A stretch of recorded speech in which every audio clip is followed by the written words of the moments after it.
Hello, good morning. I still haven't got that intro video to work properly, but it is 7:30-ish, very-ish this morning.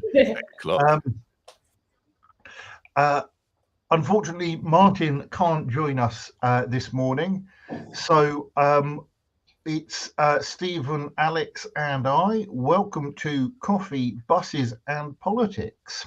Episode How is everybody this 972. morning? Tired. It's been a busy week of politics and council again, so I'm tired. Same. So bizarrely, I actually feel vaguely alert, which is very odd for me at this time. It's very good. That's how you're hosting today again. Yeah. So today we thought we would do a quick whip round of what's been going on at town, county, and district councils. Just at the start, though, a couple of things to mention. The bus franchising consultation is ongoing from the combined authority, cpca-yourvoice.co.uk. And if you live in Huntingdon, or you love Huntingdon, or you work in Huntingdonshire, the local plan consultation is also going on. Let's talk Huntingdonshire.net. And we'll probably come on to that in a bit. So we're going to do a bit of a roundup of what's been going on at the different levels of council. So where shall we start? Let's start with the county council. We haven't had a meeting. That's next week. What's coming up? Did you had committees? Actually, we had committees this week, didn't we? We did have committees. Yeah, we had. I mean, I was on the communities committee yesterday afternoon, when I published my weekly video on Cambridgeshire skills. So it was actually quite an uncontroversial committee. I mean, usually communities, social mobility and inclusion is quite a nice committee because normally people agree on most things cross-party.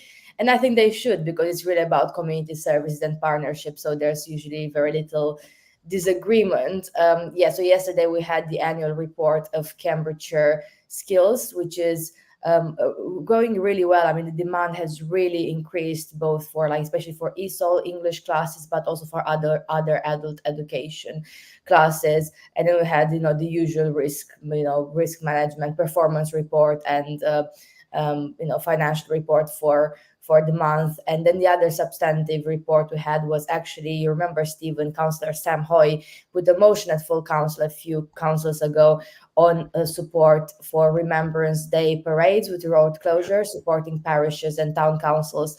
So actually there's now a toolkit that will be developed and sent to parish and town councils for feedback, and then published, disseminated to all of them. Well, it won't be in time for this year's Remembrance events, but for next year, in terms of how councils could take advantage of training volunteers, which is paid by the county council. They had, I think, up to 60 places a year to train volunteers for traffic management for those events, but also how to offset the cost of the road closures where those might be required. So I think two positive papers, the skills paper and the Remembrance Day, and then kind of the usual reports we have. So it was quite a short meeting. Tom Sanderson is chairing, so it's about an hour meeting. So it was very good because I had then a lot of time to catch up with my emails in the county council and then leave when no one else was in the building anymore. So that was great. Yeah, so if we go back a week as well, 7 days rather than the calendar week. Also, we had the Highways and Transportation special meeting, didn't we, on Mill Road closure, which was a high-profile council meeting, something which has been bubbling on for as long as we've been councillors, I think, haven't we? It was very early in this administration, and now 3.5 years later, after lots of legal challenges, we finally took the decision to close the Mill Lane to anything other than bus traffic and people with blue badges, and obviously bicycles as well, which seemed like, I mean, this is a controversial decision which has been bubbling for years.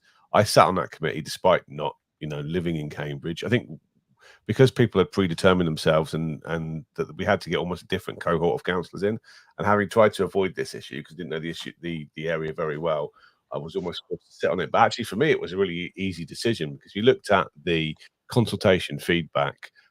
The local feedback was overwhelmingly in favour of closing the bus gate, and the further and further you got away from Mill Road, more and more people were against it. And for me, that was the critical argument because local people have to come first, don't they? And nobody wants their road to be a thoroughfare. And there were some really compelling speeches. I think we had 21 different speakers from both sides, almost all of whom were great. And it was a really interesting debate. And for me, not a difficult decision to take. And so hopefully we've put that one to bed, although, these things are always open for subsequent legal challenge as well. I mean, it is an issue that, I know this is something we've talked about before, but it takes so long to make a decision. And there's so many legal challenges along the way. You can see why it's difficult just to get anything done. Yeah, especially if you want to play dirty and you want to cockblock the decision. I mean, there was a comment from, I think, Chris Howell, who's a former Cambridge City Conservative councillor, who was basically criticising the way the Conservatives have behaved in just trying to obstruct this at every single opportunity. And some of the speeches, I didn't tend to speak, which is the famous county council thing, but I got so riled by Steve Count's kind of misrepresentation of data, that I had to speak. And there was kind of I can't really comment because I'm in St Neots, far away from Cambridge, but most of the Conservatives who are objecting to this were for East Cambs and Fenland, who also don't have to deal with the consequences of the day-to-day, pollution and destroying business or damaging business. And it seemed turning, I think Councillor Bill Hunt turned it into another war on motor. He talked about the war on motorists again. It's just bonkers and bizarre. So you can, if you want to, you can obstruct these things by lots of measures, as we saw with the A421 as well. So, yeah, there's just different tactics that can be used, I guess. Yeah, I think it's really challenging because I think, with Mill Road, it's quite, obviously the decision has very wide ranging implications, not only for the immediate area, obviously the residents there, the businesses, but also as Mill Road has been used so far, as a route into Cambridge. But yeah, it's always difficult because this shows really the limits of consultation, how you'll always have criticism because yes, the people who live on Mill Road and closest to Mill Road, the majority in, several consultations were in favor. But then of course, then you have the arguments well, not every single person responded. And it's every single time whether they do a 20 mile an hour or a super small local highways improvement scheme of a little parking restriction on a corner. It's always the same argument. And you just cannot, unless you do democracy by direct referendum. And even then you can have low turnout as well, and you can't have a majority responding, right? But it's really, really difficult to, not to have this argument of well, not everyone expressed their view, but there's as much as you can do. And you have always to balance, of course, also the cost of consultation and how much cost it has to public money. So it's always very tempting, I think, on anything controversial for not all, but some councillors to say, well, we have to consult again. Let's do another round. Let's try even better. Let's try to get even more people to, and everything costs more and more money. By the end of some of those schemes, especially the big schemes, you end up with, well, we'll come on to busways because we have full council, one of the busways coming up, but you end up with projects that have been consulted on for over a decade and nothing is built or decided not to be built. So sometimes it's really frustrating because I'm thinking well, I'm discussing something that has been proposed in the year 2008 or whatever, some things even more further in the past, and now the decision has been taken because another consultation, another option study, another thing. And I get you need to have local input and you need to consult because of the legislation around it, as well as that is the right thing to do. But sometimes some projects go on for so long, it's ridiculous. And sometimes in politics, I think whether people whether it has impact on your re-election chances or not, you have to take some decisions because that's what we're there to do. And obviously you have to be able to justify the decision. So in your case, Stephen, for you, you said it was an easy decision. So for you, you're comfortable making that. For other people who are against, they might be well, I've always been against, I'm comfortable making that. But I'm just I think very frustrated, with still in my first term as councillor, just with how long things take, because it's always the easy decision is let's postpone it, let's do another round of consultation, let's hear more, let's commission another organization to something else. And sometimes sometimes it might be appropriate, especially if you mess up the consultation, and sometimes it happens. But sometimes it's just not appropriate, and decisions need to be taken even on controversial things. So yeah, challenging one.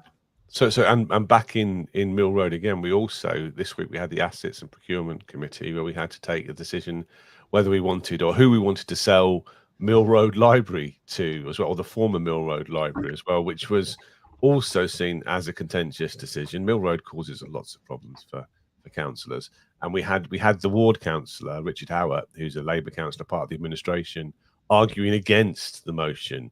Represent his local residents, but again, for me, it wasn't a difficult decision. We had to choose between who we wanted to sell it to, basically, and to balance kind of community need against financial income to a council which is struggling financially, like most councils as well.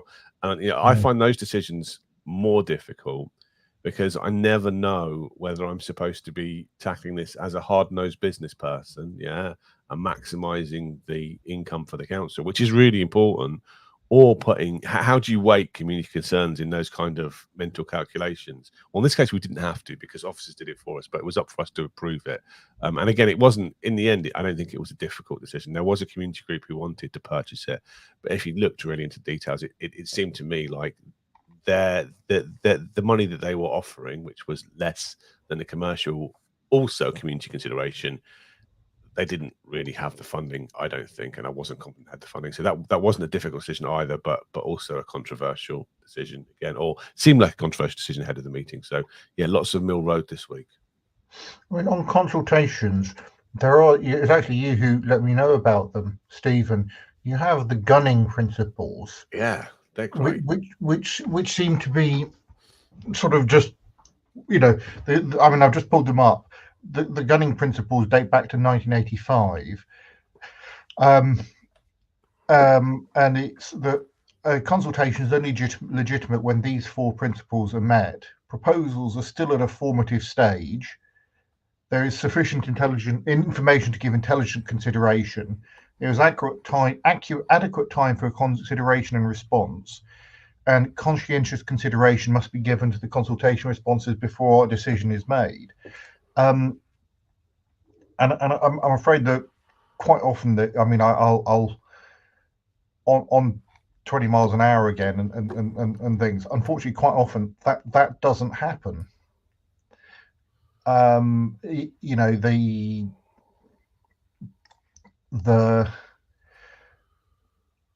think a lot of time decisions have effectively been made and a consultation is done as a fig leaf. Not all the time, and you can see consultations going on at the moment which are substantive and all the rest of it, and I think will actually really shape what decision, if any, is made. But quite often they seem like being done pro forma rather than for any sort of useful reason. They are really useful most of the time. I think you do get lots of insight. The difficulty is that they focus on they polarize the debate, because most of the people who take the effort to respond to these consultations from either end of the debate are not from the centre, and all the people who don't really mind too much, their voices are never heard. Still think the best way through all of this is citizens' assemblies. I think they're a great idea, and I think they would they would solve lots of these problems, but those are difficult to build.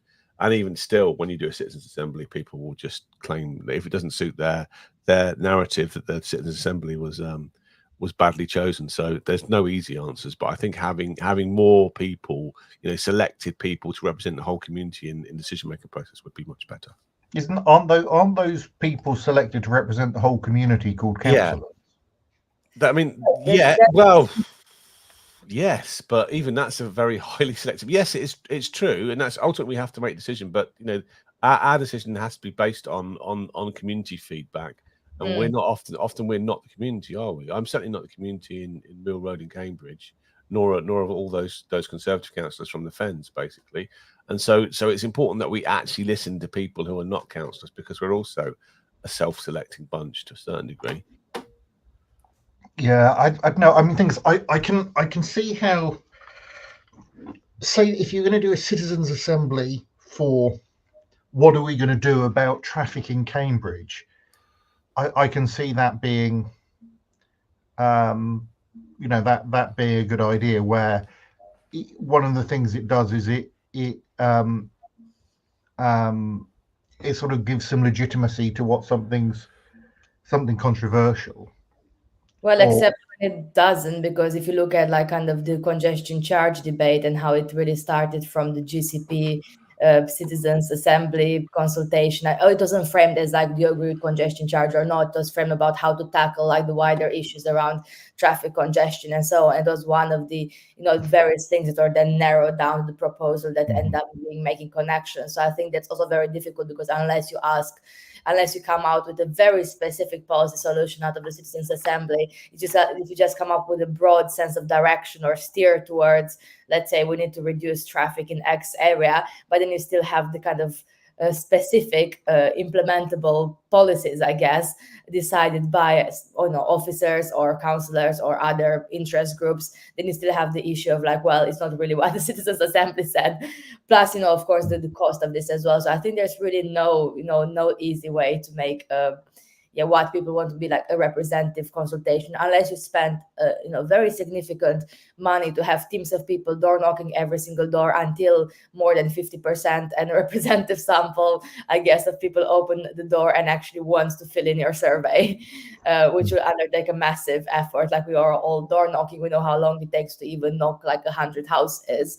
Like, they have meaningful conversations. Imagine if I want to consult not only the Romsey and Petersfield area, but the surrounding area who uses Mill Road for, commuting, for example, like how many months it would take me let's say if I was employed as a researcher to actually knock on every door at different times and get people to also accept to fill in quite a long, lengthy survey. So yeah, I think it's challenging, but the question as well is around this balance of where the balance is in terms of like local feedback, as opposed to people who are not from the local area but still affected, and to what extent people are affected. And I think there's a difference sometimes, because some arguments are, in my view, more powerful than others. So for example, if you're not in, let's say, the immediate Romsey Petersfield area, but you are, let's say, in Abbey or in King's Hedges in Cambridge, and you use that route like every day for work, or you work in one of the shops, the businesses on Mill Road, I think that's like, okay, obviously, like, fair enough, it's important to hear, and I would like to hear the views. If it's someone like me, if it's me, say, oh, I live in Huntington and sometimes I want to drive on Mill Road to do my shop, to go to the Italian coffee place there. Like, I think, yes, a local resident who lives on that road should have more of a say than me just saying, I live in a different town and I just like to visit there, and I would like to park my car like in front of the shop if possible. And I think that is there's a spread of arguments. I think it's very difficult to have the balance of where are people who are genuinely directly affected, like, I have to go there for work and I don't have other choice, right? And I want to have my views heard, as opposed to, I quite fancy going to Russian Mill Road and it inconveniences me if I don't, if I can't go there. Obviously, there are exemptions, like Stephen mentioned, about blue badge holders, and in some cases, like, people like have to, absolutely have to use their cars for, different reasons. But often you hear the more like this kind of argument of like, well, I just have like, and everyone has their opinion, and it's, I think, very difficult to say, okay, where do I draw the line, and how do I weigh the evidence?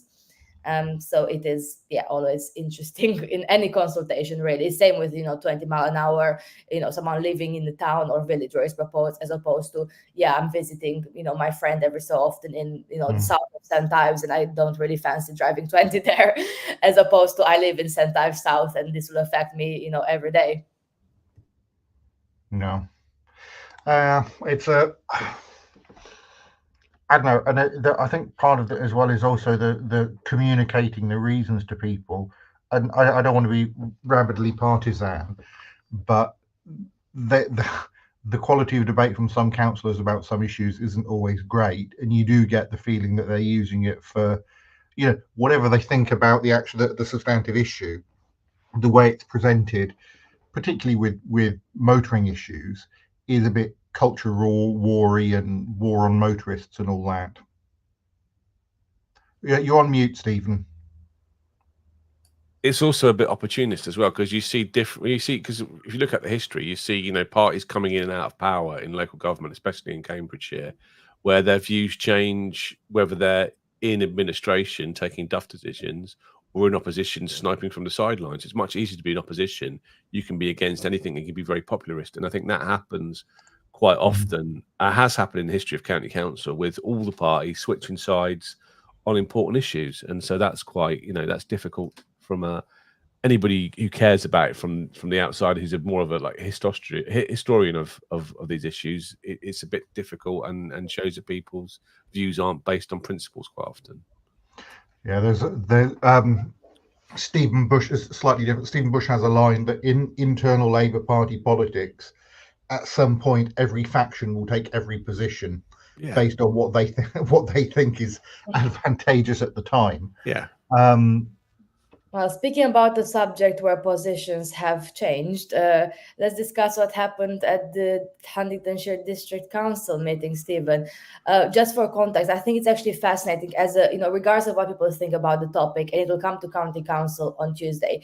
But I think it's fascinating as a piece of politics, how the model motion on the winter fuel payments is put to pretty much every single council, and it's different depending on whoever is in charge. So there are Conservatives in opposition in some councils putting a very similar motion to sometimes Liberal Democrats in administration, where they have a majority and Labour is in the opposition with the Greens or Independents or someone else. And it's really a topic that's taken by different political parties. Said political parties not being completely unaware that means testing was considered by their parties sometime in the past. So it's really, really interesting. I was doing some research for full council on Tuesday, and I was looking at all the manifestos of the political parties since about 2010. Thank you. Because I stole some of that. Yes, I like doing the research on this, but. I was looking at, obviously 2017 is the most obvious, Conservative manifesto under Theresa May saying we will means test winter fuel payments. Obviously Theresa May and her government didn't implement it, probably realizing it would be unpopular, but it was, written in the manifesto. Obviously many of the councillors who are now pretending they're defending universalism and benefits were party members, and I would doubt they disagreed at the time in the manifesto writing process. If they did, fair play, and I'm looking forward to hear that. But also, interestingly, even the Liberal Democrats, they didn't ever say in the manifesto, means test as, written. But for example, I think 2015 or 10, I don't remember which one, Lib Dem manifesto said we want to remove the winter fuel payment for pensioners who are on the 40% tax rate. So for people who, in their view, didn't need it. So there were ideas circulated, and I'm sure in their manifesto writing process at the time, if they end up with that, there were other forms of means testing circulated. And if you look at what people have said or commented, and if you dig a bit deeper into research, there are lots of ideas. People have discussed lots of things in the past. It's not a new idea. People discussed means testing it according to council tax bands. They discussed means testing according to the tax threshold, means testing according to eligibility to one benefit or another, and maybe changing the threshold or not. So there have been so many different policy discussions in this space. And now suddenly it's very interesting politically, because it's as if no one else has even thought about it before, before the Labour government came in with this idea. So I think whether people agree or disagree, or they're neutral on the Labour government's implementation of the policy, it seems like, although we have to wait for the budget to see some of the details, I think it's really interesting that now suddenly, people who are in parties where this was discussed before think, well, I would have never, especially for the Conservatives, I would have never considered this. This is disgraceful. Well, in the past, it has been considered. So what do we think about just this debate in general? I just think it's very interesting how different parties, depending on who is in power in the council, takes one position as opposed to those in opposition taking, another, or not participating in debate or abstaining or voting against.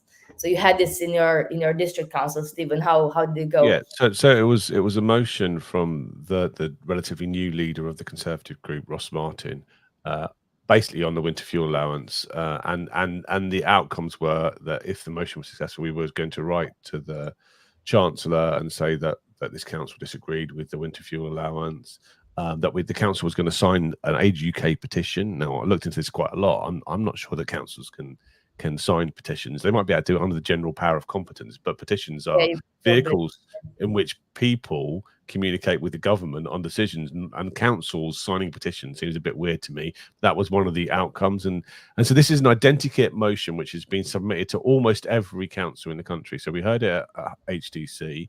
Cambridge City Council heard a variation of it, I think, last week. The Combined Authority Board heard a message of it, a version of it, or the same motion just before the HDC meeting, and we're hearing the same motion again at County Council. Now, it's an important issue, and at HDC in particular, we don't see a lot of motions. I actually welcome the chance to talk about this as well, because I've got, I've thought about this a lot, and I've got some views. I'm happy to talk about it. In a joint administration, which has, primarily formed of Liberal Democrat, well, HDC's Liberal Democrats, independents mainly, and there's a small number of Labour, but you can see the flip-flopping because the Labour members don't like seeing criticism of their new government, and the Lib Dems on the national level have spoken out against the winter fuel allowance thing, and so it's basically the Conservatives trying to exploit a rift in administrations, and it was an interesting debate. I think our leader, Sarah Comboy, said it was a purely political motion, and the Conservatives denied that. And of course, you wake up next morning, they've got press releases. It's going to be in the papers next week because, of course, it is. It is about politics. But I stood up, and I've got, I thought about this a lot. I looked at the Joseph Rowntree Foundation 2024 Poverty Report and looked at the demographics of poverty, and poverty is a massive problem in the UK. I think it's 22% of people are in poverty. In East of England, we are one of the least poverty-ridden parts of the country. It's only 18% in East of England, which was nice to hear. But if you look at demographics of poverty, it's a problem across all groups. But the Joseph Rowntree Foundation says the biggest issue with poverty, the people who are most in poverty are children, and the people least in poverty are pensioners and working-age people without children. And so, when we've got limited resources to address a problem, then we have to focus them where they're most needed. And so there were some figures, talking about that there's basically, I think there's 1.5 million people on pension credit, who will receive winter fuel allowance, Then above there's 2 million people who are kind of just above the threshold, who'll lose the money. And you can easily say, I can say that those 3.5 million people deserve winter fuel credit, but there's 11.5 million pensioners. And you look at the other 8 million, well, not all of those 8 million people deserve a winter fuel payment when there's young people and working people in poverty too. And so for me, the principle of mean testing is really, really simple. It's resource allocation. We have to use our resources to tackle poverty, which is really important. We get most bang for our buck in spending it where it's most needed. And there are pensioners. We can argue where the line should be drawn between the pensioners who deserve fuel credit and ones who don't. But there has to be a line somewhere, surely. Surely multimillionaires living in multiple properties shouldn't be getting taxpayers' money to pay for the heating bills. That makes no sense at all. So it's a question of where we draw the line. So in the principle of means testing all benefits, I think I agree with that completely. Especially because I don't, I pay lots of money in tax and I don't get any benefits. And having recently lost my job, realize you don't get anything from the government. So, I get it, and I accept that we have to use our resources where they're most useful. And so the motion was defeated. There were a few abstentions on the joint administration side, which is healthy. I mean, I think the vote was pretty close in the end. I can't remember the exact vote. I was counting the councillors, but I didn't record it. But it was pretty close because of the abstentions. But it was an interesting debate to have, and I welcome the chance to talk about what I think about these things. And I think, I made a speech. I stole one of Alex's things, saying the 2017 Conservative Manifesto included a commitment to means testing the winter fuel allowance. That just demonstrates what we're talking about, doesn't it? And so, again, not a difficult decision for me. And I don't mind standing up and saying what I think about controversial things. And I know that it'll get taken out of context and put in leaflets, but that's just part of politics. And there are a few things there. I mean, one is, I'm sure I've done this before, and so sorry if I'm being tedious. You're criticizing it for being political. It was partisan, rather than political. It's party political, isn't it? It was meant. It's meant to. It is. That's the issue. The question wasn't that. The question was, this is a national political issue, and not something we have any real influence in. So the outcomes of this would have been, we were going to write a letter to Rachel Reeves, or sign a petition, which is weird. Yeah. How many pensioners in fuel poverty is that going to help? The answer is zero. It's not. I mean, I take the point. I think the thing is, there are times when I think it is actually appropriate for councils to speak on things, even if it doesn't directly affect them. Anyway, on the substantive thing, the winter fuel credit is winter fuel payment. There's a few things. I mean, I do agree. I don't think we can, justify giving it to everyone, but also and so there is a question about the level at which it's no longer applied. It's been tied to the pension credit, I guess, because that's easy.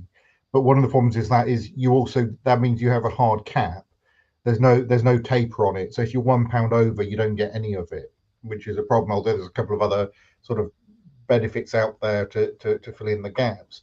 But it was brought in when Gordon Brown was Chancellor, as I recall, because pensions were only going up 75p a week, and so it's not a I appreciate the money makes and it makes a real difference to some people who really need it. But the other thing is, as you say,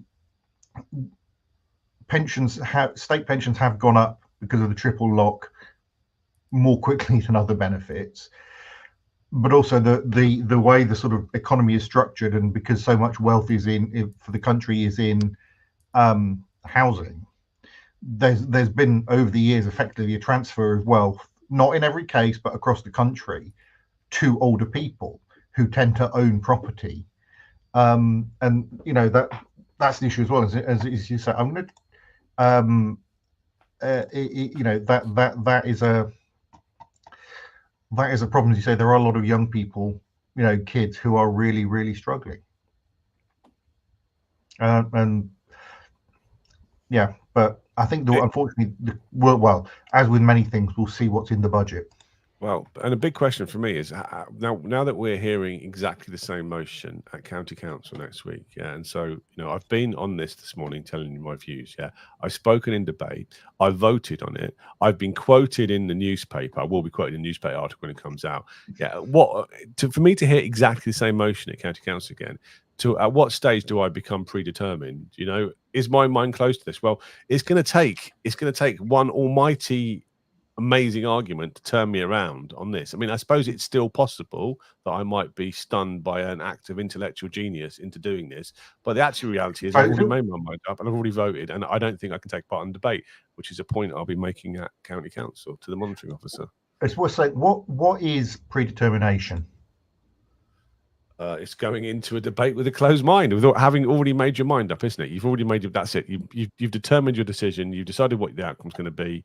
Yeah, and quite often in cases, so again, going back to the Mill Lane thing earlier, councillors who expressed a view on things were excluded from the debate. Yeah, so lots of the Cambridge councillors weren't allowed to take part because they'd already said in public they'd taken a view of it, and like, there's no difference between that situation and this situation because I've taken a view on it. I've been forced to take a view on it. Yeah, I could have abstained on it and said I want to, I'll make my vote in County Council, but I voted, I took a decision, and it doesn't seem sensible or even time to hear the same or go through the same debate again. And this motion has been put to almost every kind of second and third tier council in the whole country, or fourth tier, including combined authority. So it's everywhere. And so loads of the councillors who sit in this debate, all the Cambridge City councillors, dual hatters would have heard it already. Combined Authority board members would have heard it already. I don't think it's come to East Cambs yet. I don't know if it's come to Fenner, but it'll come everywhere.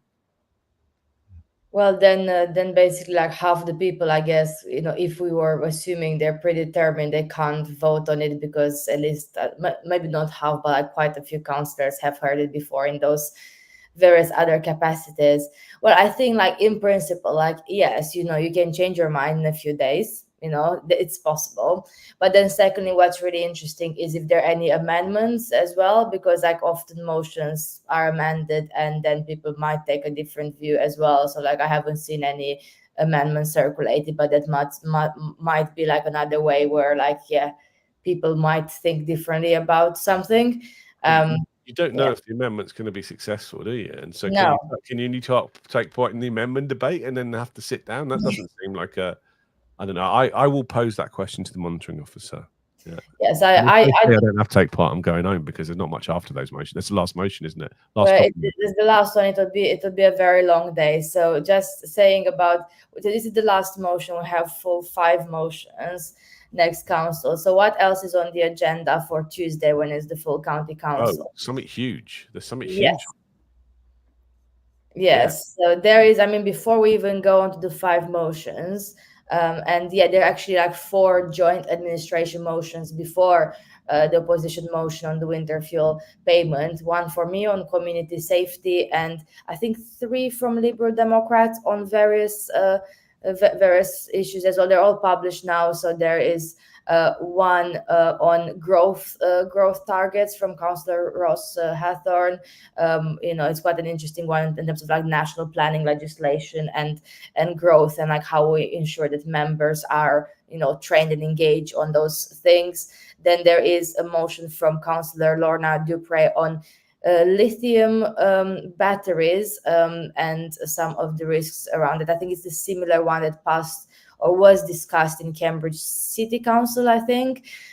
So about working with Cambridgeshire Fire and Rescue Service to inform residents on how to dispose batteries safely, and the various waste partnerships as well. So that's quite a very specific topic motion, but something that I think was debated before in a few other councils. And then we have Councillor Edna Murphy on, I think we had a similar one, not a similar one, but on the same topic on the A14 Huntingdon to Cambridge project, this time asking the council to identify any outstanding issues from the A14 project and bring a report to the Highways Committee, which I think would be good because there's still issues there, and request the Chief Exec makes the case to the new MPs and the other relevant ministers that there are still issues on the A14 project and those need to be addressed. So it's part kind of a letter, but part to report to Highways. And then finally, we are reaching Councillor Steve Count's motion on the last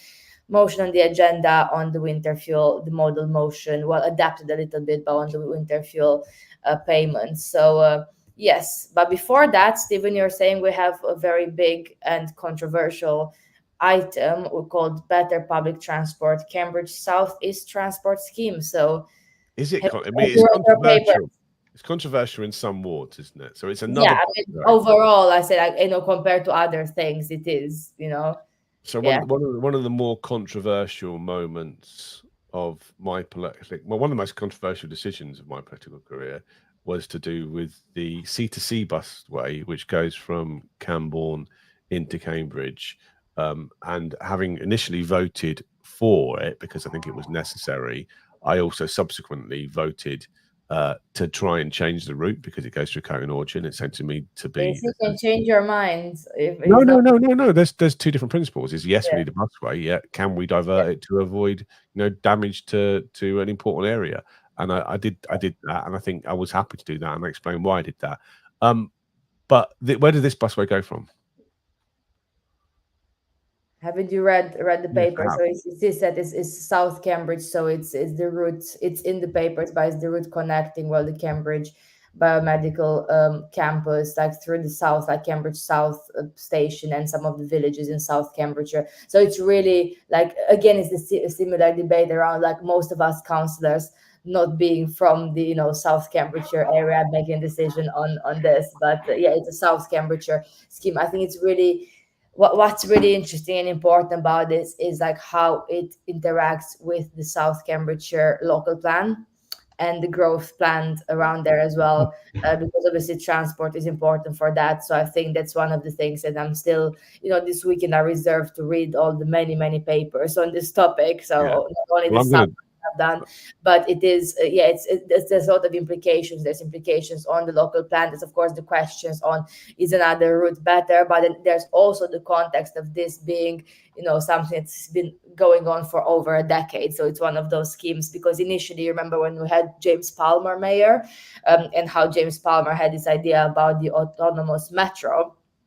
for Cambridge. So I think initially, like, lots of those routes were planned around, to work with that kind of idea. Obviously, when Nick Johnson came in, and obviously it was known that the metro idea was not really likely to be delivered given how much it costed, then some of those kind of route proposals, at least options, stayed the same. Although now you also have the argument, well, even if you're not doing the autonomous metro, right, which like wouldn't be deliverable, right, there still is the possibility, and I'm personally supportive of light rail in the future, and actually having the busways would be allowing that in the future, as opposed to like on-road options. So I think there's so many implications that, again, it's like, okay, do you take a more short-term or medium-term decision, or do you take a longer-term decision that could enable infrastructure and future growth? Are you for or against more growth in the area? Like, all of this is like really political and interesting, I think, for CSET. Yeah, I haven't formed a view yet, which is helpful, isn't it? Because one of the things I want to do is, at the weekend, I want to go and visit the route with the C2C busway. I walked most of it. Whether I'm going to do that if it's raining, I don't know. I might have to go and drive and look at it. But I'm going to go and explore the route, because it's not an area of the county that I'm familiar with at all, or almost never go to those parts of the county. So I'm going to try and understand, I'm trying to imagine what it's going to look like and how much destruction it's going to cause. But my starting position in all of these things is that we need to have better public transport. And having used the St Ives busway with you a few times, Alex, it's despite the legal difficulties and the unfortunate deaths, which sounds strange, and flooding issues, but that that's old tech. Yeah. As old tech, and mistakes were made, but I don't think there's anything fundamentally wrong with busways, other than the fact, since I've been to Birmingham, I'm a massive tram fan now, so maybe I put an amendment in, so we should change it all to a tram instead. Monorail, or monorail, of course. Yeah. But I don't know, the thing is, I think sort of future-proofing it in some ways is a good idea. The thing is, while we've got busway infrastructure in place, that's that is. It seems to make sense to work with a system that's there. I don't know. It's not like in one of the tech capitals of the world. It's not the most high tech solution, is it? Busways it's more high tech than the St Ives busway, because things have moved on in that time. But it is the most basic form of kind of high speed public transport. Light rail would be better, but we're not going to get it at the moment. I don't understand why, with our economy, there's it's difficult to take an external perspective. Think of Cambridge is delivering all this money to the UK, and why can't we have decent public transportation? But it's one of the difficult things, is like that it's the only thing on the table now. And as a county councillor, if I say no, it's not no. I can't say no, but it's just no. And like we said, this has been going on for about a decade, and if we stop it now, then we start again, and it's like, it's the best that we're being offered, and that's the difficulty, being the transportation authority for these matters and having to make these decisions later on. And I think it's a decision we have to make. Do we have to make it by majority of the whole council, or is it just a vote majority in the room? So those are really tight decisions, because quite late on in this council, not everybody always turns up, and not everybody votes, as something I've complained about in the past. And so it's quite difficult if people legitimately sometimes have to be away on business or with family issues, or because they're ill. If we don't have people in the room, it's going to be a really, really tight vote. And I think, is there some political? I think there's not many political disagreement, but I think that there are some, as usual. If the busway is going to go through your division or your ward, then people have lots of stress and lots of representations from people in their communities, and don't want to let the people in the communities down. And so it's not a foregone conclusion by any means as well. So it'll be an interesting one to watch, because I think it's going to be really, really close. Yeah, it's interesting. And also, we already had, I'm not sure about you, Stephen, but I already had representations in my inbox from some of the parish councils, because it does go through or nearby, like Great Shelford, Stapleford, Sawston.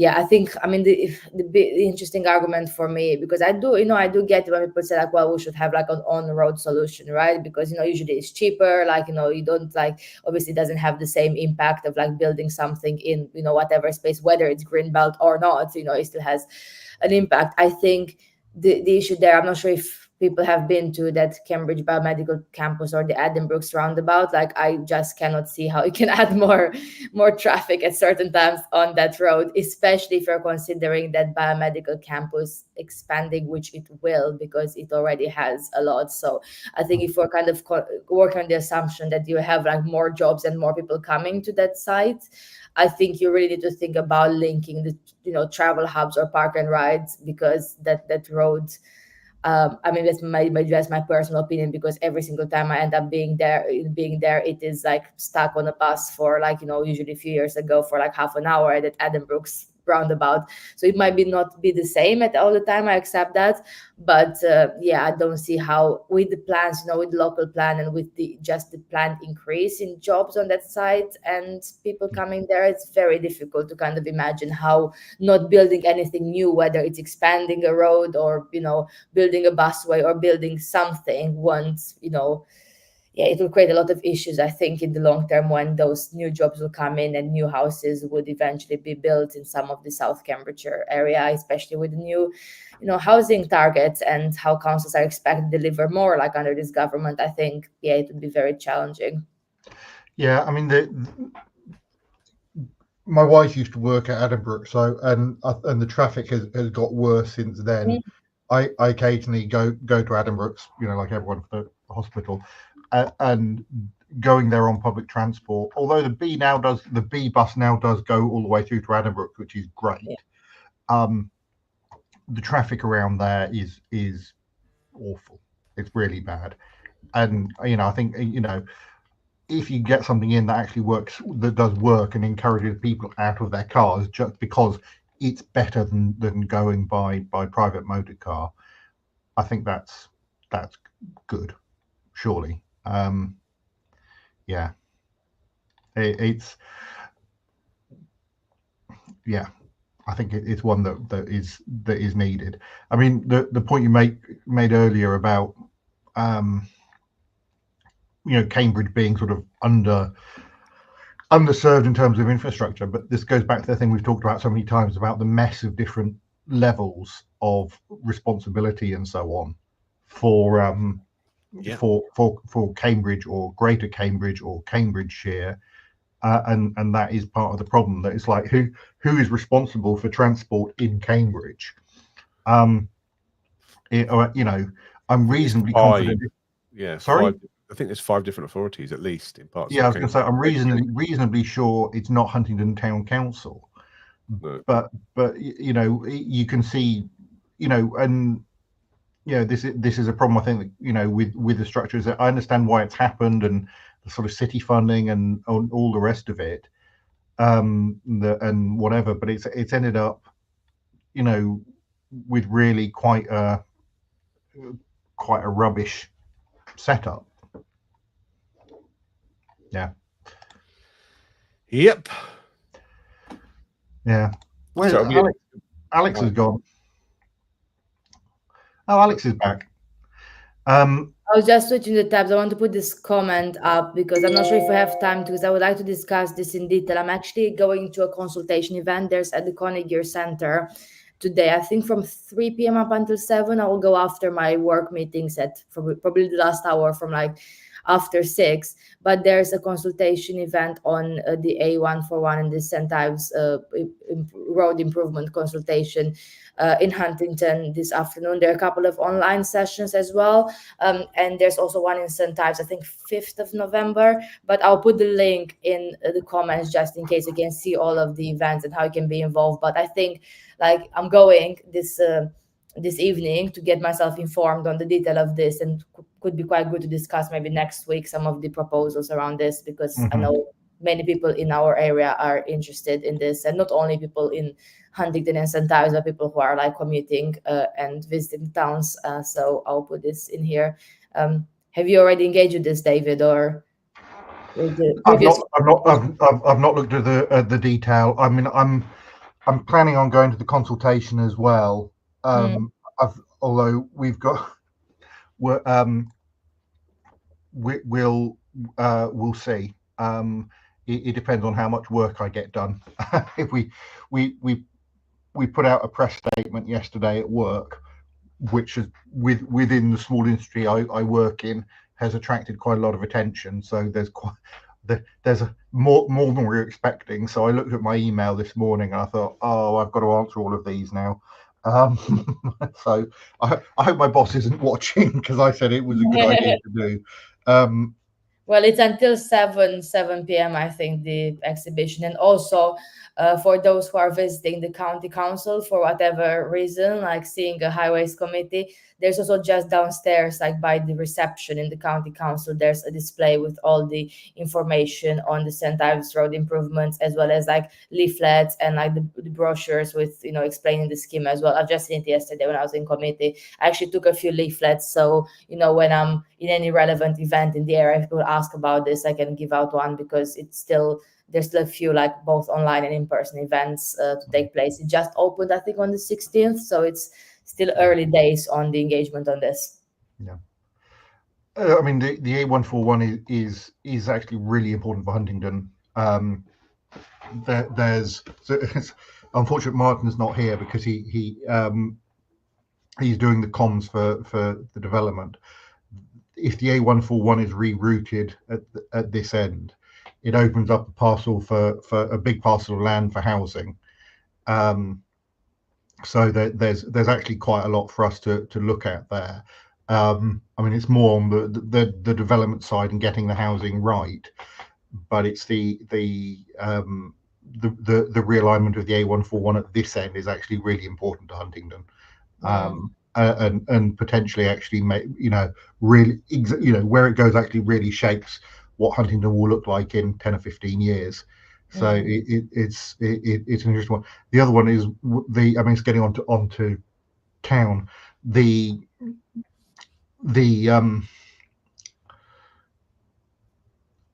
in the local plan consultation that's going on at the moment, there's a lot of potential sites in and near Huntingdon. And getting the public transport right for that, actually getting transport in general right, but the public transport for that is going to be really important, because otherwise Huntingdon is going to be like the ring road can already be bad. Getting out of Hinchinbrook or getting into Hinchinbrook at rush hour can be an absolute sod. And we need to do it in such a way so that we're not ending up just putting people onto cars. Although also we were discussing this at the local plan response, and Georgie Hunt, the Green, who's on the town council and was the Green candidate for the Huntingdon seat at the recent general election, was saying actually that the growth in St Neots has actually helped the town. The town is more vibrant. It can support more businesses than it would otherwise with the extra people there. As we know, we need the housing, but is getting it right is important, and making sure that all of the things that go along with that happen. There's actually more I wanted to talk about on the town council things, but one of the things you mentioned, Alex, on county was the toolkit for remembrance. Yes, it was discussed at the communities committee yesterday. So after that committee, based on the committee approving it, then the officers will work on having this toolkit for town and parish councils for, next year, I guess. Yeah.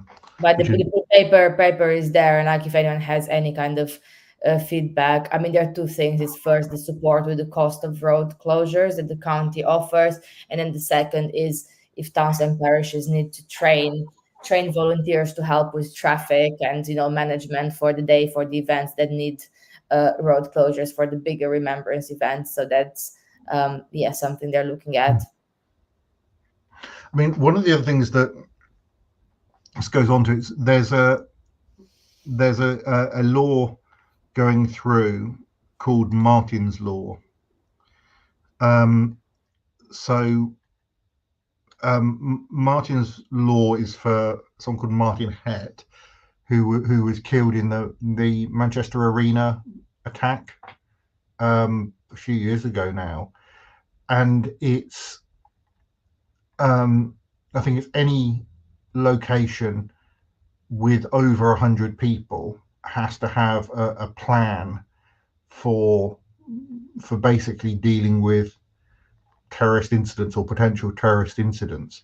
It's just that is potentially an awful lot of parish councils will have a parish hall that can accommodate 100 people. Now, I for large venues, I completely, I support it. I think it's sensible. It is something that should happen. But I do wonder whether the lower limit of 100. I mean, there's another level where you have to do more when you get to 800 and so on. 100 is, are we really expecting a terror attack on the Connie Gear Centre in Huntingdon? No, but it's difficult, isn't it? It's difficult. We had the same issue after the horrible stabbings of young children. Where was that? Up north somewhere. And our councils, some councils wanted to close their doors because they felt vulnerable to people coming from the outside as well. And of course, you're not allowed to do that by law. And so some of the parish councils that I'm involved with, that's been an intense debate as well. So whether or not it's a real threat, public safety is important, and people feeling secure is important as well. So it's difficult, but the costs involved in doing that are enormous, aren't they? So yeah, I mean, it is important, but there's also it is important, but is it? So there's also the not being paranoid and not, it goes both ways. People not being over, impacted. There's also, and I don't know where I stand on this, but you can look at it in terms of, if you want to be really brutal about it, in terms of QALYs, quality adjusted life years or something. If you're doing that for every venue, and that has an impact, a few places will close, some events won't happen, and so on, because of that restriction. Just feels like 100 feels like that's covering an awful lot of of places. It's an arbitrary number, isn't it? And I'd like to see the justification for choosing that particular number. There must be somebody must have chosen it for a reason, other than it's a nice number. I don't know. Yeah, I mean, it's everyone's like the commemoration hall in Huntingdon would be caught by that. I think all of the churches in Huntingdon. I'm not sure about All Saints Hartford. That probably would be actually caught by it. So it's an awful lot of organisations that will be caught by it. So it's not sure. Can I talk about buses? No. Okay. Yes, go on. All right. So we had something at Town Council actually yesterday evening, which is a development near Aldi. No, I don't mean near Aldi. Near Ermine Street development in Huntingdon, where the county council had said, look, can you insist on 3 bus stops on the development? Entirely sensible. And District of the Planning Authority said, yep, sure. And then came to us and said, came to the town council and said, will you do the bus stops? And we said no. The few reasons. One is the cost. It came with a one-off commuted sum, and of about 60 grand, which doesn't actually necessarily go that far. But also, it would be 3 bus stops and nothing else. So if it was, gardens or something, well, we're keyed up to do that. We've never really done. Peter and the team are very good, but they're already stretched and they'd have to take on extra capacity to deal with the bus stops, or extra skills and so on. I think also, as Carl Webb pointed out, and I think it's a very good point, people will want to know, well, why is it you look after these bus stops but not those? And we'll get calls about, can you come and fix this bus stop? And you have to say no. But I think there's a broader issue about, is this something, because at the moment, bus stops and bus stands and bus shelters and bus stations are an unholy mess. Some of the ones in Huntingdon, the physical, the pole, the bus stop is owned by the district council.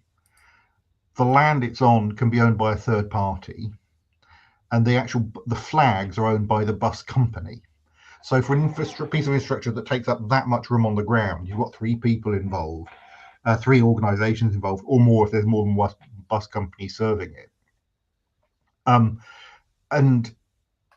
that, some parishes have put in their own, and so actually, who's responsible for bus stops is bus stands, bus shelters. It's not obvious. I mean, in Huntingdon, so some of them were contracted out to an advertising company called Global. That has come to an end. I'll be honest, I was deeply unimpressed by Global. When I was mayor, I tried to get hold of them. I actually made quite a few efforts.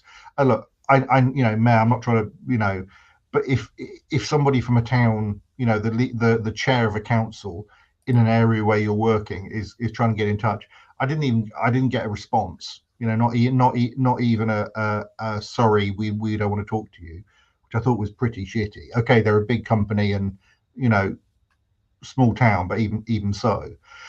But Global aren't interested in buses, are they? They're not. For them, the bus stops are just an advertising. Yeah. And that's the absolutely. And they had exactly the same problems in St Neots as well. Yeah. It's disgraceful. Well, and also I think in St Neots, you've got this crazy situation where the bus stops in the town are district and the bus stops on the edges are the town. Yeah. And the thing is, there would be tax implications because shit costs money. You heard it here first, folks, but increasingly for the combined authority just to be the organisation that does bus stops and bus stands as part of an integrated bus system. Because the other thing is, I think without that, and actually, I think things like consistent branding really matter. I think if you go down to Somerset, all of the bus stops have this quite, Somerset Green, Somerset Buses logo. You can see them. Admittedly, Somerset Council is bankrupt, but I actually think that sort of consistency. So when you go to a bus stop, there is a timetable there, blah, blah, blah, blah, blah. The timetable is all presented in the same easy to use format. There's one map for all of the bus routes that go from that stop, not one for each company.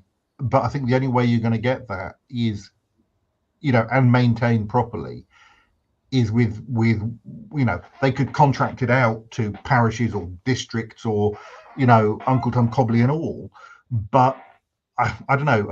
Does that seem reasonable? And do you think that's something that's at all likely to happen for the combined authority just to say, give us your bus stops? Go on, Alex. It'd be interesting to see the outcome of the franchising consultation, because I think it's kind of like in London or Manchester where we have franchise buses. If you have them, you can have this consistent branding, and all the buses are like in London, like branded very similarly, and then the bus stops look very similar. So I think it can be part of that.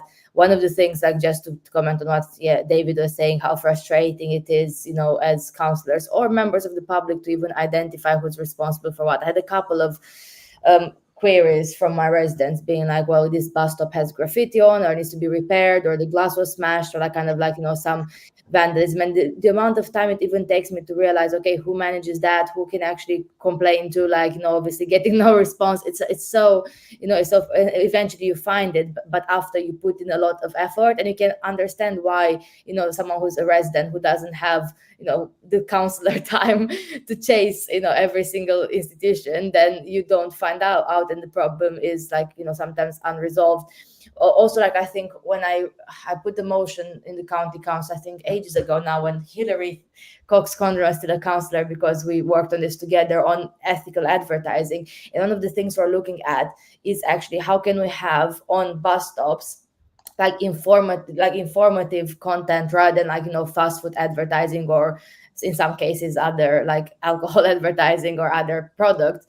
How Gambling. Can like in other countries where there are public health messages or things about what the councils are doing. So you can imagine having bus stops instead of having McDonald's advertising on pretty much every single bus stop in Abbey, let's say in East Cambridge. You could have, here's what Cambridgeshire Skills is doing, here's some public health messaging, here's other things around colleges in the area, or things that are actually useful people want to know about. But you can't really do this because the way in which they're managed. And of course advertisers have the right to put those adverts on the bus stops because of how they're managed. So you can't say, as a county council, we only have very few advertising spaces, such as some, most of the roundabouts, those small adverts on the roundabouts. And often you see on those when you're like driving across the county, sometimes there are local businesses advertised, which I think is very positive. I think we should actually use those advertising spaces on what I think should be public assets, like bus stops and roundabouts, to actually either,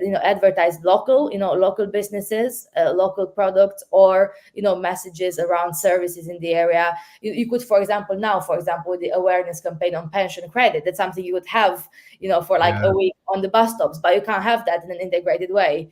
Or you could have any other things, like, imagine during COVID, a lot of was done because it was a public health emergency. But if you have other things that you want to communicate, it's very, very effective way.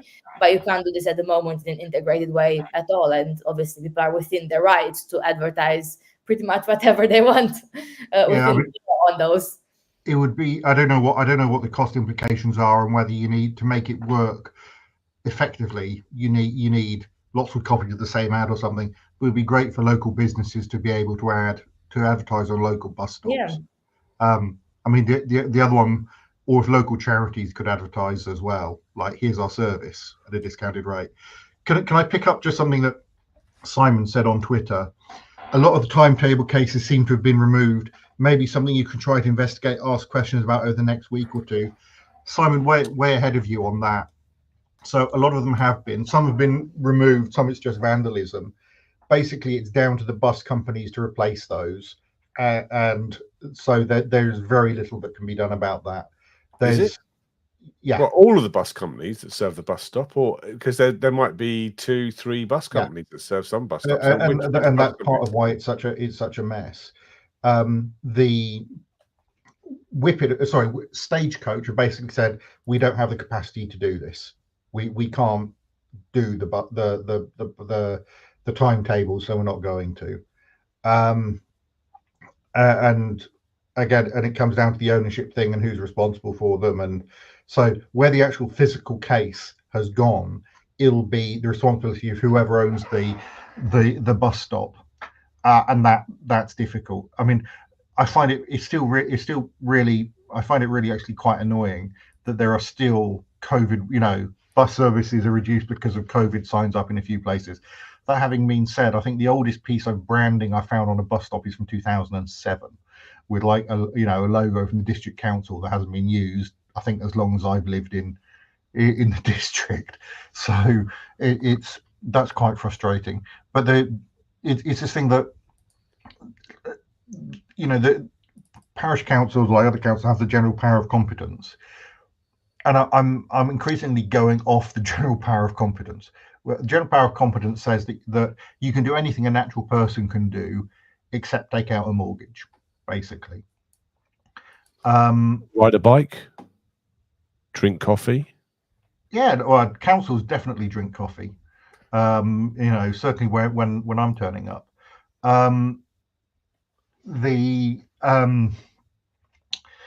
But it leads to we need to improve this, and you end up with this crazy patchwork of different things, and that's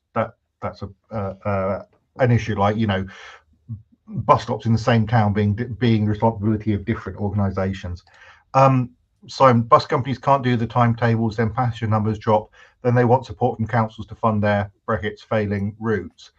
I'm not always sure that the buses are marketed as well as they should be, and I think it would have been better